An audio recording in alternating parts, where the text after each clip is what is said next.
And listen, every time I make a video, there's someone in the comments who always like to say, I haven't oiled or greased mine in years, it feels great. No, it doesn't. It just feels familiar. Your reel is a mechanical machine. It needs oil and grease to properly function. So if you're one of those who loves to brag about never doing any maintenance, well, please leave a comment. We'd love to know where our mechanically confused friends are. Step number one, I like to secure the line. So either you can take the line off or you can simply tape it down. This is just a piece of electrical tape. All right, number two. First, I like using this reel oil right here. This is Lucas reel oil. And I specifically like this because of the applicator tip. The first two places we're going to oil is the clutch bar, the thumb bar right here. So you want to go ahead and push that down so you can get in there, put one drop of oil right there, another drop of oil on the other side, and there you go. And just kind of work this back and forth. Next up is going to be your handles right here and right there. So you go ahead and put one drop of oil on both of those and work those in. That one needs some work. It looks like it has a piece of something in there. Oh, there's a piece of line in there. Might have something to do with it. Much better. That one's 1,000 times better. That one might need a little cleaning. All right, this thing actually needs cleaned. I put it through some abuse. Next thing is going to be your level wind slide rail, which is going to be right here. I like to put a little bead across there, and then you work that back and forth. So next up we have the worm gear, and you can just, you can drop some oil in there if that's all you have, right? If you're like in a bind or doing it really quickly, or if you have grease, I actually like to apply grease here. So this is going to be Penn Precision Real Grease, and I'm going to do just a little bit on a paintbrush and get down in there. Paint it a little right there, paint a little bit right there.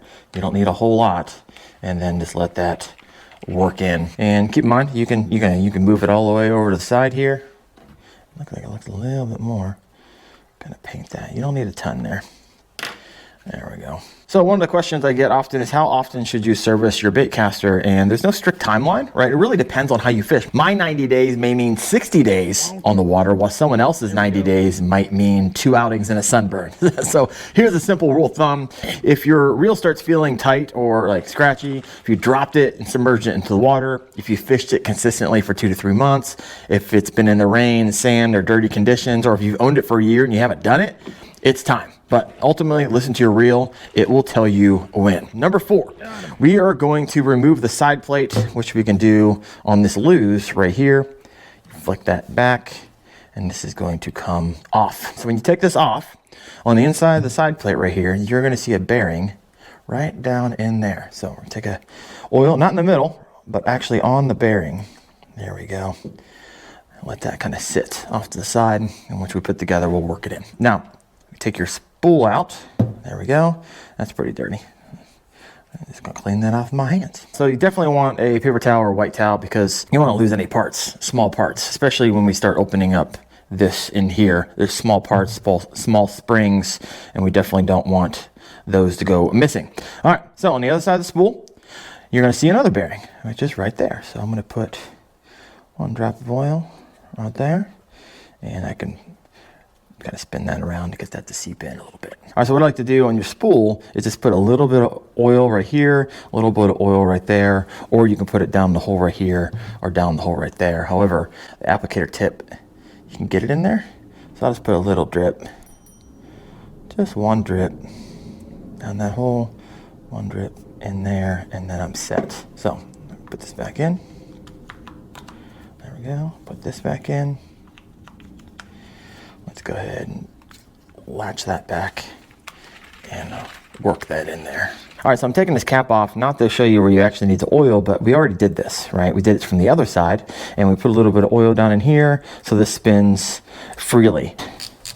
So this is part of your braking system that you can utilize, and so you want that a little bit oiled, and so you can adjust that as you like. I do a video on this too, how you adjust your braking system, your star drag, and your spool tension knob in another video. I'll throw that in the description below. So we're almost there for all the quick places that you can oil and grease reel without taking this thing apart. However, this is a loose, and it's interesting because it actually gives you a port right here. So I'm going to show you on this port. Let's go ahead and take this apart. And take that screw out. This is where it's really nice to have a paper towel. That pops off. This comes out. And as you can see, you can actually see the main drive gear in there. And because you can see the main drive gear, you can actually paint some grease through that grease port, which is very nice. Not a whole lot, a little bit, move it, a little bit, move it, and you can kind of do that all the way around. It's not very big, so I don't have like a lot of room to put a lot. But the beauty of gears is that once you get it kind of set in there, this is going to transfer to your pinion gear as well.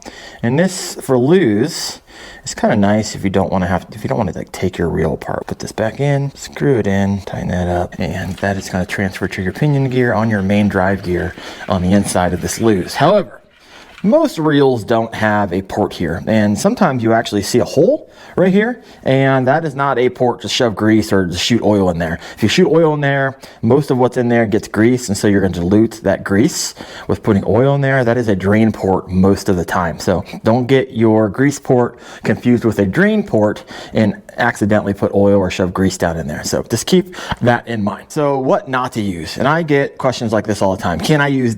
instead? And the answer is almost always no, unless it was specifically designed for fishing reels, right? One of the questions is, can I use WD-40?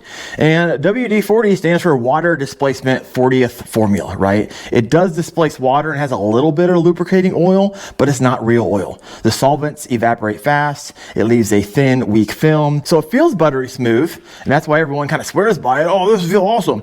But for like a day, and then it suddenly feels weird or dry or gritty. And it can even thin or strip out proper grease inside of your reel. So I wouldn't use WD-40. Another one I get, it's gonna be wild for you guys to hear this, but can I use Vaseline? Hard no. Vaseline is a petroleum jelly, not real grease, right? It thickens in the cold, it melts in the heat, it grabs dirt, and eventually becomes a sticky sludge that slows your reel and wears down your parts. So it's great for lips, terrible for bait casters. Vaseline. One I do get often, and people swear by it, is, oh, can I use gun oil or chainsaw oil? And both are really made for heavy duty metal movement, not precision reel bearings, right? Gun oil has a medium viscosity, it's built for sliding firearm parts. Now, chainsaw oil is thick, it's tacky, it's designed to stick to a spinning chain, right? So inside of a baitcaster, they're really too thick. Now, some of you are gonna be out there like, oh, they swear by it, I've been using this for years, and that's fine. They're just not the right tool for the job, right? And your reel will never feel as smooth as it should. Now, if opening a reel is a hard no for you, you're good, right? You've done what you need to keep your baitcaster running as smooth as you possibly can. But if you're curious about how to get inside of the reel, clean it properly, grease the main drive gears, pinion gears, and see what's in there, I've got you. That video is right there on the screen. And if your spinning reel has also been a little neglected, that video is right there. I'll walk you through exactly what to do. Thanks for watching, guys. Now go make those reels feel brand new. See ya.